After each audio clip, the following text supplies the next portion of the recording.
Three, two, one, action. Good evening. Today is Wednesday, April 10th, and this is the HHCSD Board of Education meeting. The board has just returned from executive session, a little bit late. I apologize for that. And before we get started, let's stand for the pledge. Pledge allegiance to the flag of the United States of America and to the republic for which it stands, one nation, under God, indivisible, with liberty and justice for all.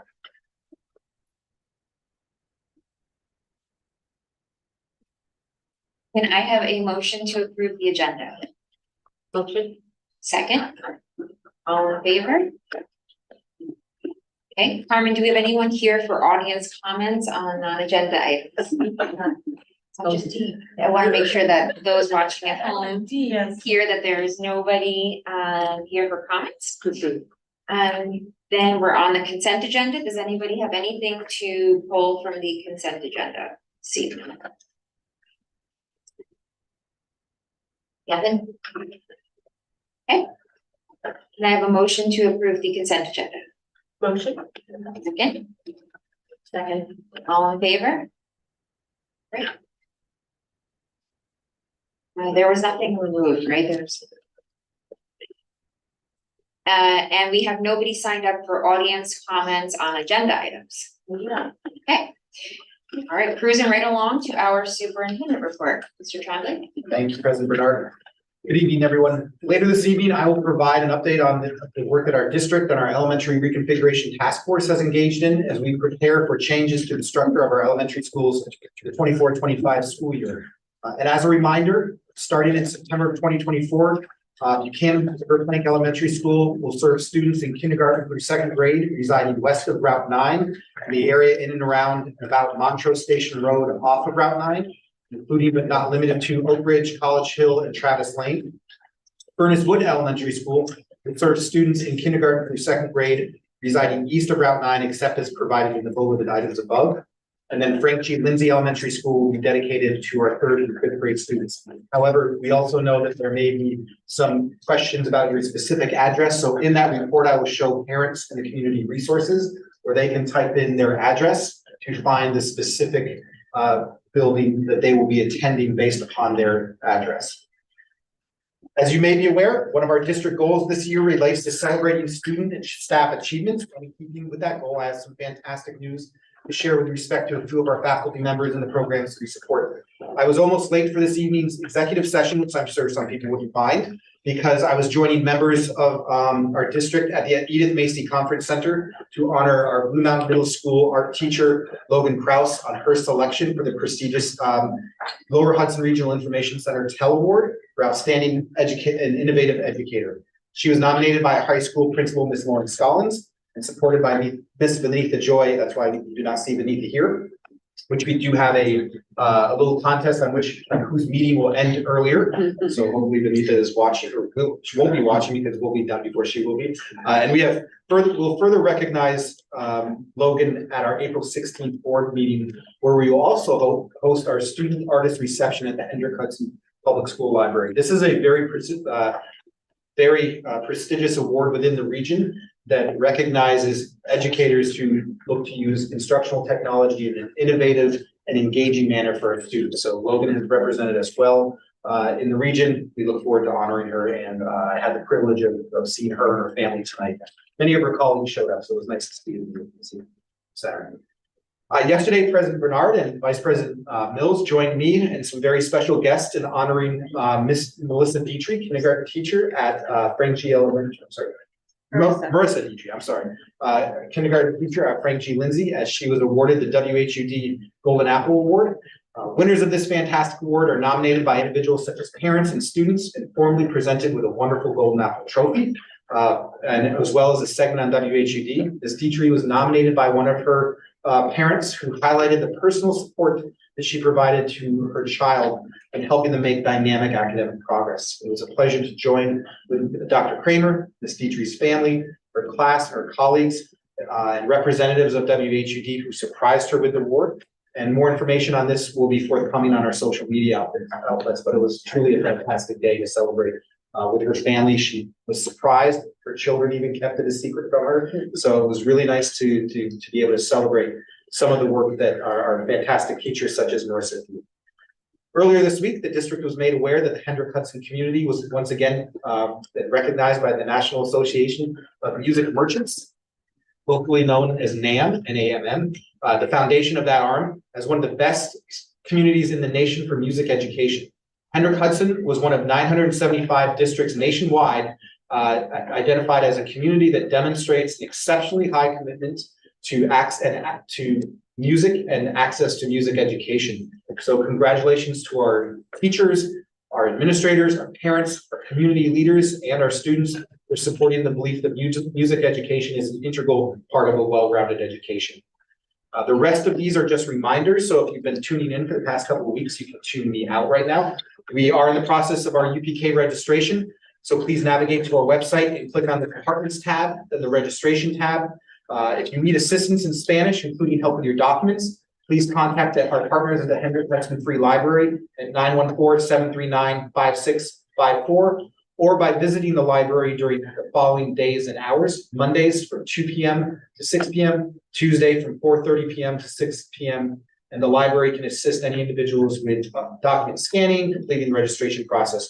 So we're always thankful to our partners at the Hendrick Hudson Free Library. While we're on that, our next board meeting will be held at the Hendrick Hudson Free Library as well, too. So just a reminder of that. We are still in the process of kindergarten registration, so please navigate to our website and click on the Departments tab and then under the Registration tab. Our redesigned website, by the way, so it's been that way for a couple of weeks.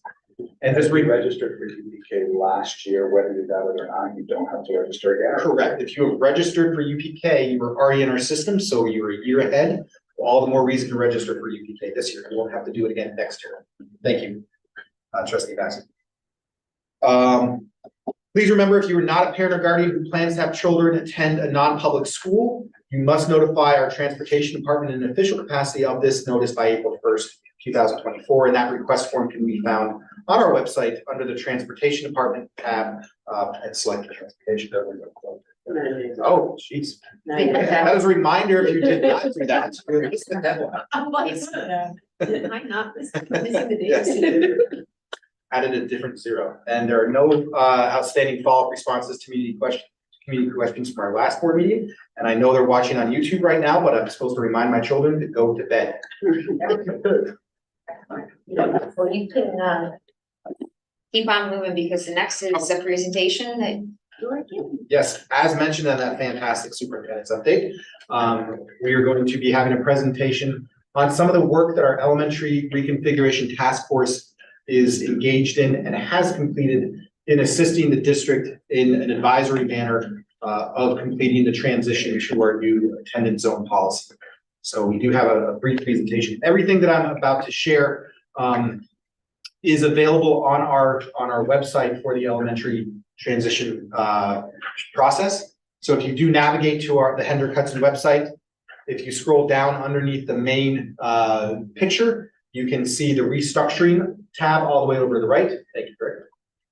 So this is updates on the task force. If you look at that webpage, you did see that I mentioned that individuals can identify their school assignment lookup. That's under the 3rd active button on the task force page. If you click on that, you'll be taken to a spreadsheet where you can just clear out whatever information is in there, and you can type in your address, and that will show you where your school will be for next year. And if you have any questions, please contact the district office and we'll be able to help you with that. But that is available. Additionally, on this webpage, we have our FAQs from the whole process. So we have an archive of information there.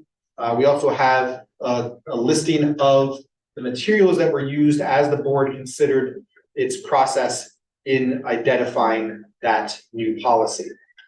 What I'd like to highlight now is the link right in the middle that says HHCSD Elementary Transition Planning Meetings. This is not meant to be a presentation board. This is meant to be a task force's working document. So you'll see, particularly because we are all typing with fervor, we're all typing as we're trying to identify what work is going on. There are many hands in this. It's a shared document. So you can blame all the spelling on me, but it's not meant to be a presentation. It's meant to be a capture of the fantastic work that the task force is engaged in. If we go to the first slide, sorry, Greg.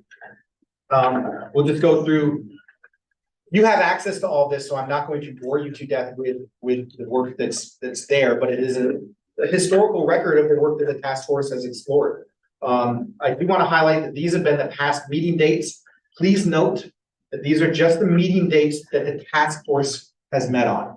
This did not encompass all of the work that our administrative team, our teachers, other stakeholders have done to help move this process forward to ensure a smooth transition to the new structure of our elementary schools.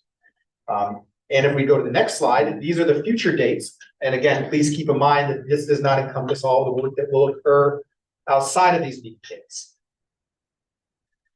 The last meeting we held was on the 28th of March.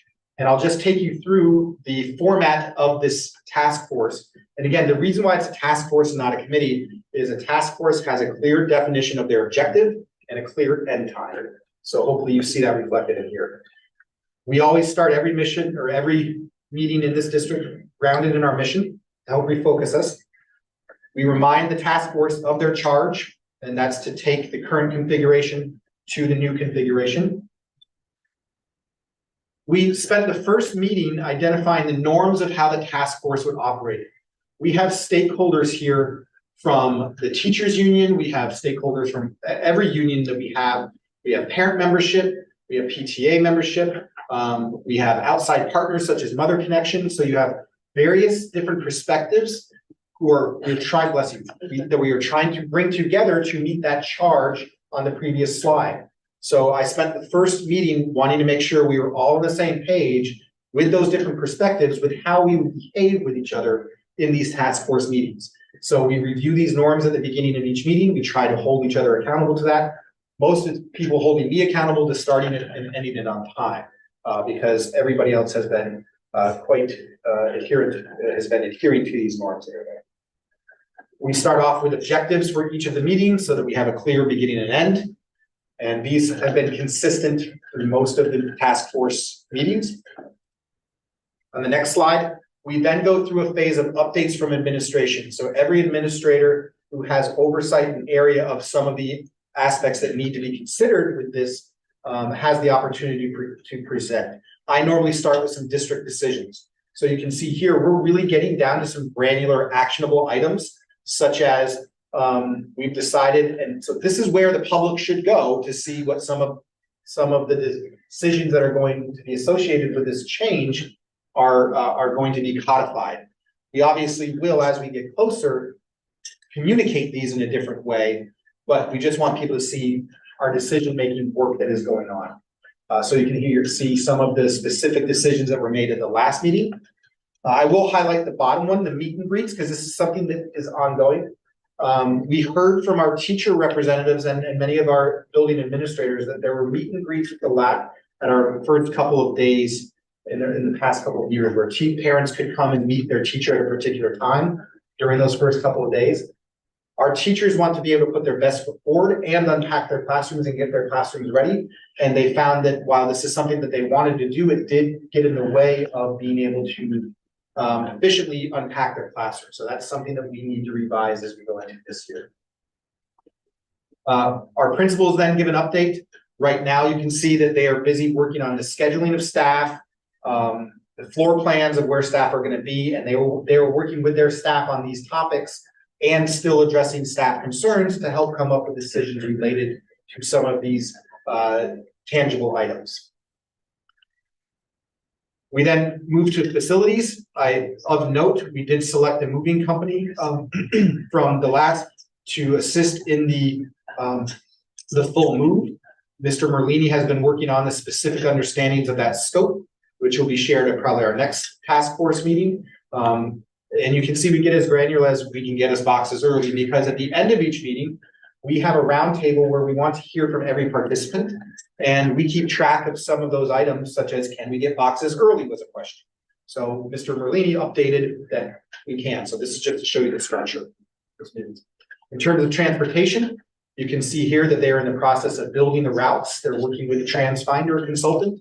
And you can see here how all of our all of the actions that we update you in a number of different mediums, such as superintendent's updates or website information, plays into the delicate dance that is the school system. You can see here that we won't know specific routes until we have full registration.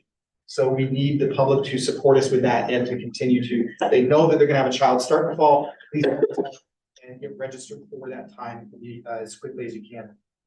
On our next slide, you can see that the Curriculum and Instruction and Personnel Office has really been working on UPK, talking about meet and greet concerns, reaching out to our preschools, knowing that staff, general ed staff knows their placements, most of special ed staff know their placements.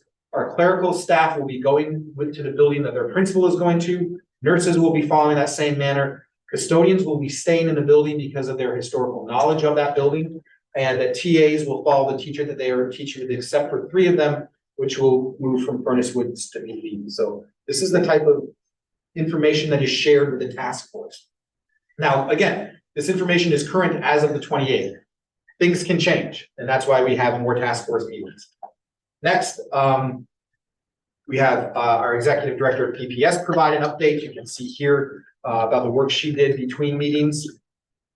On the next slide, there is miscellaneous items such as we need to consider that a key component of our buildings, and I highlight this because this shows you the level of thought that our administrative and stakeholder teams are putting into what needs to occur in this move. We know that we have building emergency response teams, that's the PERT acronym. They are based on the building that they are currently in. Many of the teachers may be moving to a different building, so we need to make sure that we consider that as this move occurs and that we are mindful of that, because now is the time when we are putting together our building emergency response plans for submission to the state so that we can meet that deadline as well. So food service provide an update that they are working on a number of different items. On the next slide is when we move to the round table. It was suggested that because we did review floor plans of the principals, and we saw that some of the principals had staff sharing rooms. The feedback from the stakeholder group was consider the use of dividers. I do believe the district was donated some dividers in the recent history, and that might be a way that we could divide some of that shared staff and provide some structure there.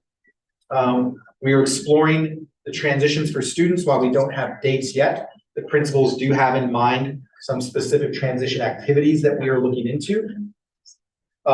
It was brought up at the last meeting that some parents are not aware that this transition is occurring, or this reconfiguration is occurring, which is why you heard me update the community today. And in my update going home this week, we will also provide that. So it's a valuable conduit of information to the administration from the stakeholders who attend those meetings to help us keep in mind what they're hearing in the community. We also know that we need to meet with Mother Connection to discuss space and storage there. And then that led us into the previous meeting. So I wanted to provide you with twofold information here. Updates on what the task force is doing, but also structure of what's occurring at those meetings. So with that, I'll yield any questions, comments, concerns, gripes, concerns, or complaints. Do we have a move date yet? Right after school ends, the movers will begin. We will be anticipating that we're going to move the library early. So if you notice that now that there is always an externality. So the externality is we need to have all the books returned earlier so we can move that library so that we can have it ready to open when we do have a school open in September. So in general terms, as soon as on June 27th, the movers are going to be ready to go. But if there's anything they can do ahead of time that does not impact instruction or safety, we will make sure that we do that. So I think for the lunch, and I know this year we had applied for lunch for all, but we didn't qualify as a district. I just saw in that noting there that we're going to try to apply again, but for 3 of the schools. Yes, at PV, BMMS, and FGL. I will have to follow up with Claire why it wouldn't be for Furnace Woods. The high school does not participate in the. Yeah, they have a separate lunch program. That's right. Yeah, I was just wondering why Furnace Woods wasn't on the list. Go ahead, Margaret. I think Claire anticipates that they will not meet the threshold. You have to be below a certain poverty level to receive that, I believe. And also, I think you probably caught the note that our UPK kids will also not be able to participate. That's not our decision, that's a federal decision for you. Yes. She is working with the YMCA to provide, to have lunch available for purchase. But it can't be part of the program that she provides for the A2 kids. I think I recall we didn't make the threshold this year, Correct. so she thinks that the middle school will be there next year. She is, if it's close, she's going to apply. Right. Okay. So right now, we only have 18 for UPK, so 12 will be and 6. We have, These numbers for registration for, is that kindergarten or UPK? UPK is full. That was as of March 28th, right? I'm guessing that it's hopefully. I emailed today, as Amelia can attest to, all of the known I did not register. UPK eligible families.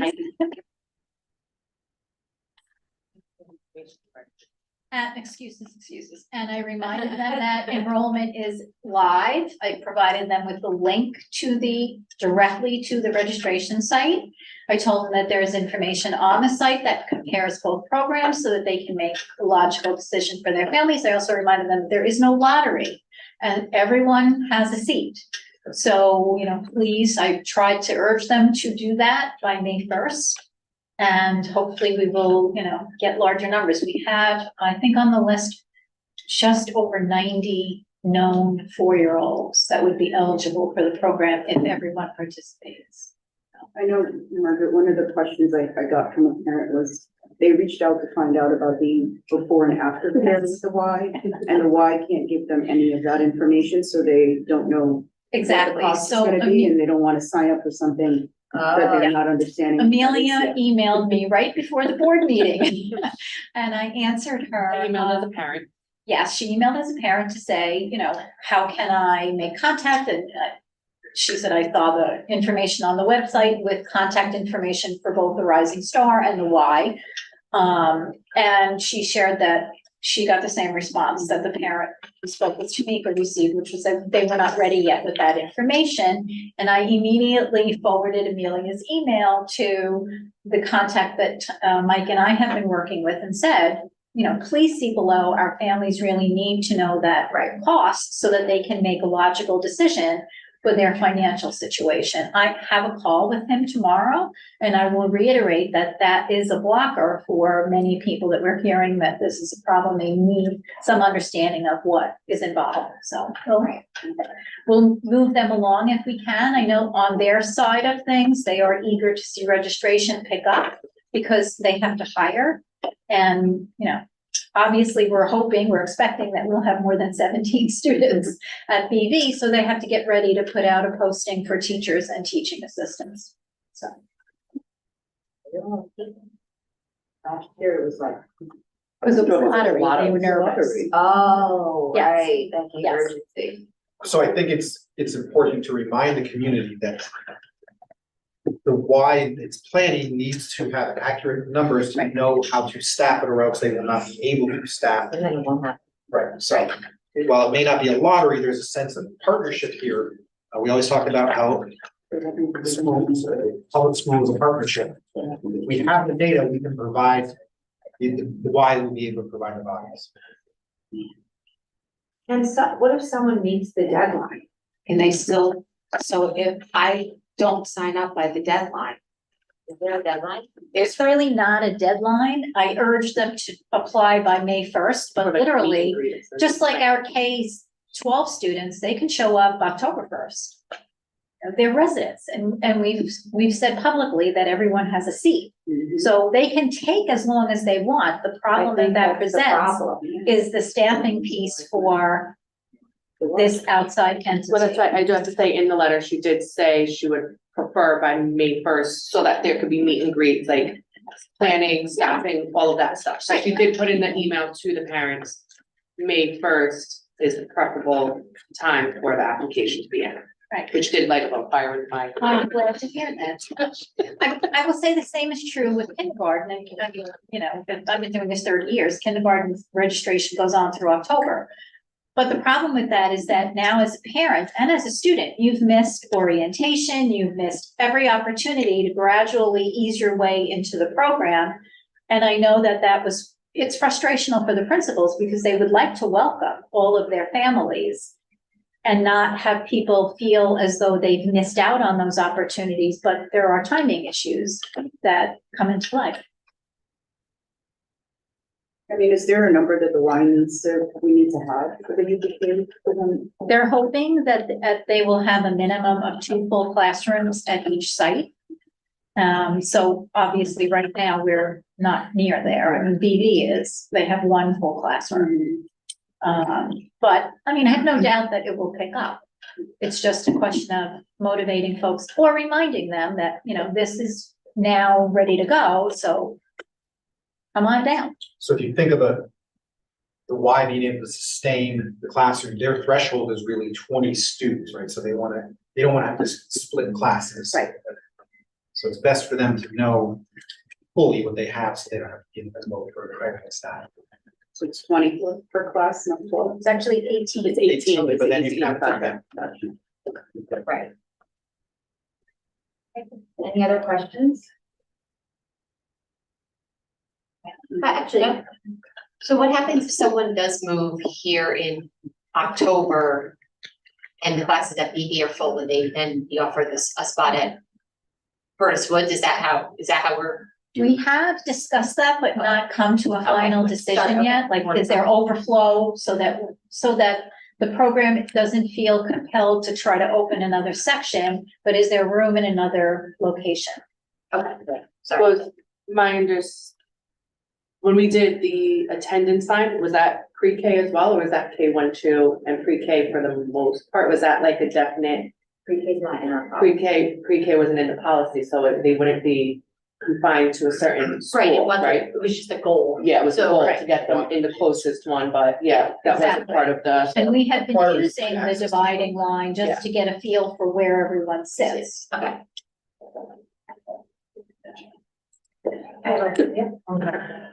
When do we anticipate that, and I know things can change, but that the staff will know TAs, monitors, teachers, where they will end up? So Gen Ed knows their placements. Most of special ed staff know their placements. We know that TAs will normally follow their teacher, so teachers know where they're going, TAs will. So what about the building level monitors and? So we've told them that the clericals monitors we haven't discussed yet. We have not discussed the monitors. Monitors will have to still be discussed. But in terms, the clericals are gonna follow the principal, custodians are staying put, and then the nurses are gonna be followed. And all the staff that is working in ICT knows they'll be working in ICT versus not working in ICT. If you're a gen ed teacher, you know that. And that includes all the teachers who are doing like AAS, they know. Yes. What programming they're doing, okay. Because to do that, we have to know what vacancies we have to post and then to fill. And like, as we just recently posted, I have 3 positions that I have to move around. And we have to remember, special ed teachers are different, they're K-12 certified. So I can say, you're going here, you're going there. So we haven't had that discussion, we probably will have that. When does your posting close? Whatever the posting This week. closes. This Friday. So I will sit and meet with people and let them know. Unless an opening here causes another posting. So remember, every time you move someone, there's another posting. Exactly.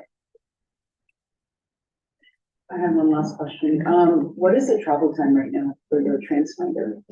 We gave the parameters to build the routes. We gave them shooting for 30, but understanding that 35 is probably the best. I think Liz at our last task force meeting said that there was one route that kept coming out at like 38 or 40, don't quote me, and they fixed it, and it's no more than 35. But most rides are well under 35. That's what she shared. So the route, when we say they're working with the transfinder consultant, to engage in that, we had to give them certain parameters before they even started that part, or else it would be another build or a data. And we're using the speed that is allowed, correct? Yeah, yes. Okay. Our factor policy. And our number. I just wanted to make sure that Yeah, that's number of going buses were to provided, the yeah. trans binder, because I know previously Right. another number was given, I believe. There was a number that. Oh, but then, no, yes, I just wanna make sure we're giving This the year? speed, no, Or the year. yes, I just wanna make sure the speed that you posted with the time is the I will acceptable speed. confirm limit. that, but it's my understanding that we have to use speed limit, so I will. Okay. Do we know which area has the 35 minutes? I'll have to find that out. I'm not doing Morgan tries on. She drives, it. She's almost. Sure. Maybe.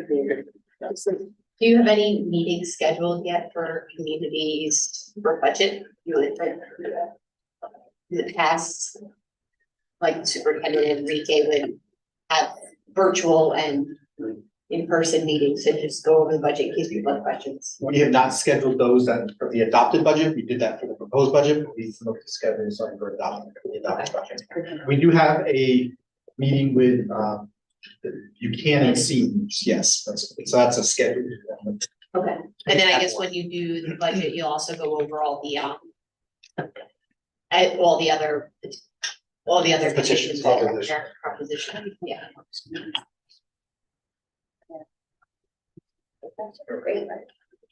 But can I remind, sorry, as a reminder, every building does have a copy of the budget book.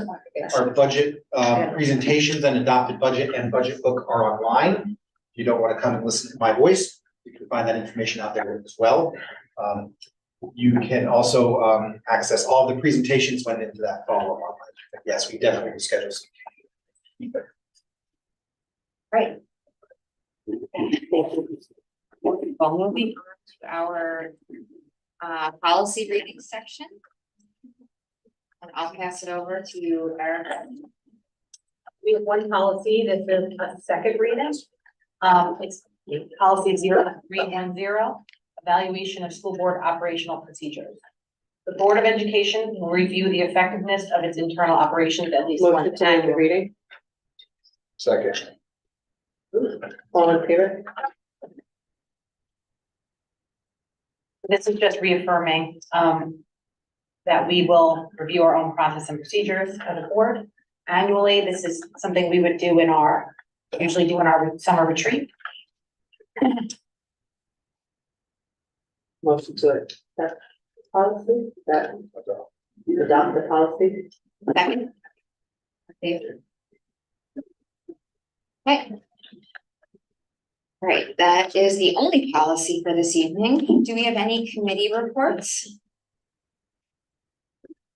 Any committee reports? Ooh. Like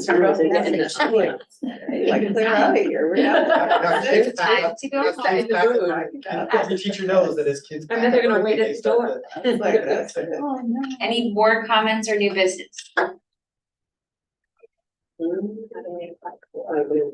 This is a record. All right. No? Please. Can I have a motion to close the meeting? Motion to close the meeting. Oh, my God. Second, all in favor? Our next meeting is next week. At the library. Yeah, I hope it was off.